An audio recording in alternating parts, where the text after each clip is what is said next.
Resident Evil 6.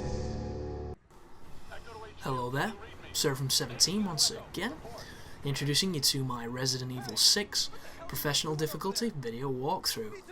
This is Chapter 5 in the Leon campaign, and the final chapter of that said campaign. So immediately after that, clusterfuck of boss fights, you're going to want to make sure all your weapons are, ready, chambered, and willing to be used. Not that you're going to need them too much throughout this chapter, but there's a couple of engagements that you might want to be interested in defending yourself quite well in. These first few areas, do not waste time picking up stuff because you will get choked by the fog, the dirty gas of doom, the C-virus, or whatever they want to call it.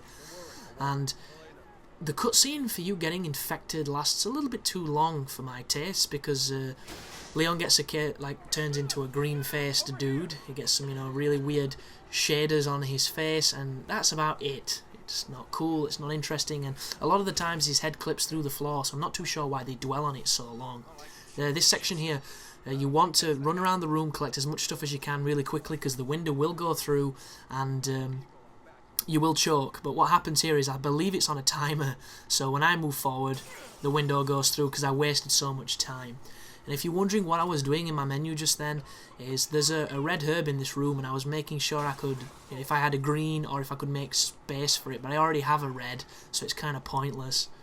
The window goes through, a couple of zombies are going to be terrorizing you now. There is a bunch of AI soldiers with you, so it's nothing too strenuous. Just do the quick shot, finish them off with the kick or execution. If you like my character, I think I've got melee level 2, so my kick is doing some considerable damage.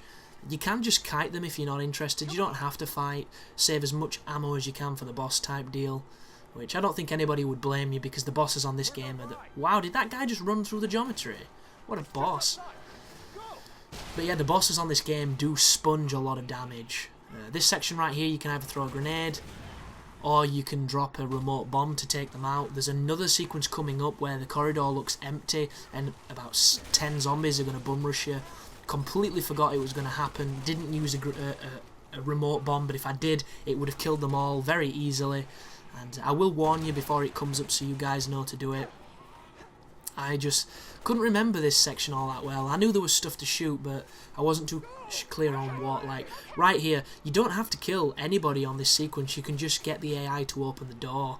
But I am conscious of my ammo, and I would like more of it, and that is the exact reason why I did what I did just then.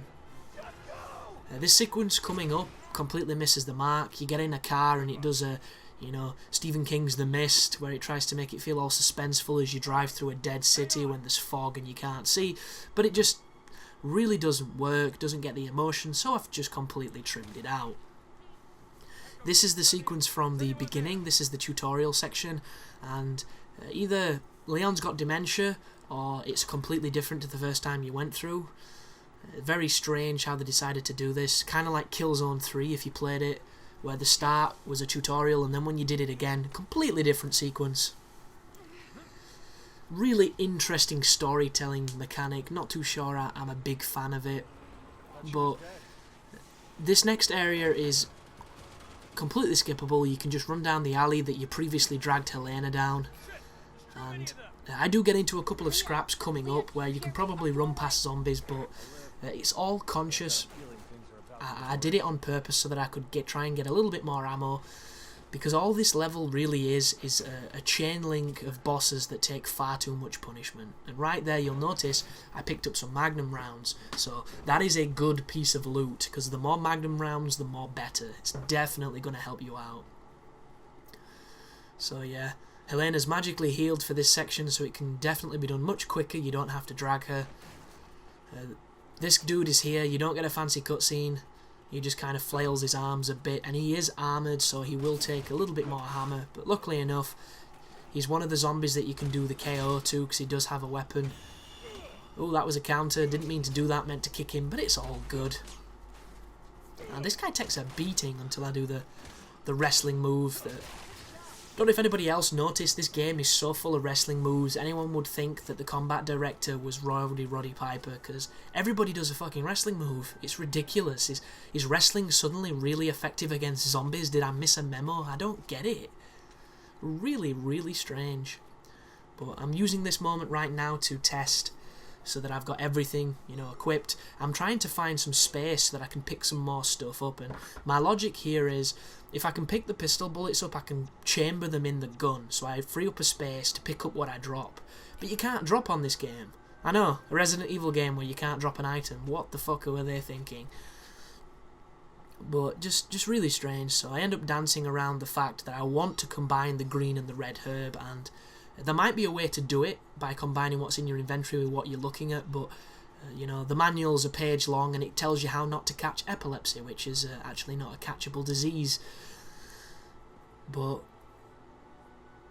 what I do anyway is I discard something, pick up the herbs, so I've got a couple pellets in my Tic Tac box, and then I carry on. It seems to be the best, you know, the best course of action.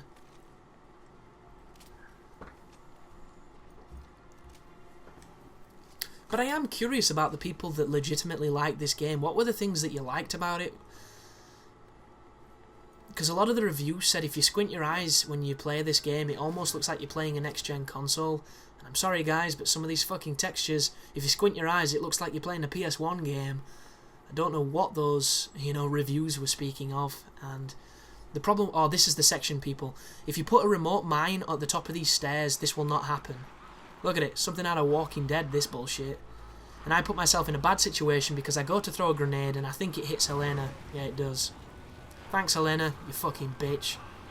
But luckily enough, she gets gangbanged, so, you know, there's a bit of justice in the world. Not that I condone gangbanging of women, it's just this one is a pain in the ass, and she just fucked up a pretty good strategy, which was to bounce the grenade round the corner. But the incendiary grenades do some serious damage, they're really useful, and I've never really used them on the bosses, so I don't think you would need to do it. Chances are, you know, it's an insta-kill on a boss, and I never experimented, but with how much damage they take, just as in general, I don't think it's going to be any more better. Which is bad English, it should be any better. But loot the bodies, keep pushing forwards, you know, pick up the skill points, all that good stuff. He has a weapon and thus can be executed. There's a lovely scripted shake the screen and knock your character around moment. We've never seen those before. And just keep moving forward. So there's a tandem door. I'm not too sure why this door's tandem. Doesn't take, you know, the most pressure to open. In fact, a baby could open that door, a toddler could open that door and then fall out of it onto the concrete below, die, and that's a lawsuit. Ridiculous. But this is from the tutorial. This time there's a lot more zombies, and as I've already mentioned, I get myself into a couple of scraps, but I'm not going to talk about this level, guys, until we hit the bosses, and even then there's not much to say, because the only thing I want to say about this game is how bad it is, and I've already done that ad nauseum, so I don't want to sound like a broken record. I'm going to talk about some series and some films. So a nice topical series is the beginning of The Walking Dead. Season 3 has started. It started with a bang, and anybody who hasn't seen the episode or is just getting into Walking Dead, either mute the commentary or come back later because I'm going to spoil it. The start of the third season was great. It was pretty much what a lot of people have wanted from day one, but to me, The Walking Dead is about more than just, you know, awesome action set pieces and killing zombies. I'm much more emotionally invested in the series, and for as great as it is seeing, you know, everybody stabbing dudes and shooting dudes and shit getting done, I like a little bit more emotional resonance. I like a little bit more context and a little bit more backstory. So it was great. It was complete fan service. It was beautiful. If somebody's getting into Walking Dead and they just watch that first episode, as good as it is, it's going to really disenfranchise them from the series, because they did more in that one episode than they did in 2 seasons. They really did. They achieved so much in that episode, it was ridiculous. Everything was coming thick and fast, and I'm hoping it continues to push, you know, the story so much, because anybody who knows the comic knows that we are really behind. People that should have died haven't died, and people that aren't even the comic are still alive. It's cool because it's not completely just running the same course, but at the same time there are really important things happening that just aren't happening, and There's good and bad aspects of that. I don't mind it at all because I haven't read too much of the comic. I've read quite a lot, but it's all blurry nowadays because I read it as soon as it started, and it's been a while since The Walking Dead premiered. But they're all badasses. They've picked up some crazy arsenal that I don't know how they got. Shotguns, Kalashnikovs, all sorts of random shit. And the universal like Deus Ex Machina that they're using is, in the winter we did all this shit that was great, and they're all a little bit more grizzled. They've all got bigger beards, even the ladies, all that good stuff. And they find a prison. They do an awesome montage of death as they secure this prison, and inside the prison there's this massive twist once they finish clearing it out, that there are prisoners inside the prison. There's also this whole other tangent of the lady with the katana who runs around with the slave walkers. She somehow has got the blonde bird that really pissed me off in the last 2 seasons. I wish she died so hard. But she's back, she's ill, which is good news, and she's with this black lady with a katana who's from the comics, who's apparently a bit of a badass.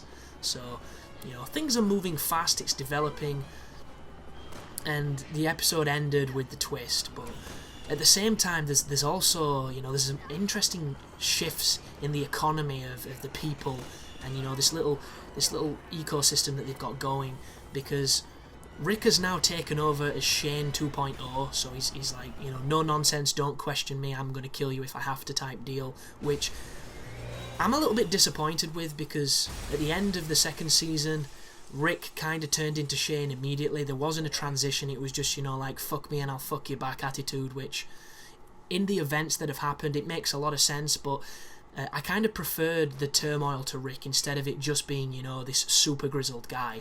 But at the same time, if you have any knowledge of the comics, Rick gets real dark. He gets real dark real soon, and I suppose it's staying true to that. But there's a void that's now happened between him and the group, and I don't know how it's going to reflect, because it's even affecting his son. His son now has got some pretty reckless, abandon for human life, even though it is, zombified, and there's a whole different shift in the mechanics where somehow the kid is trusted with a gun and the black dude isn't, which doesn't make any sense to me.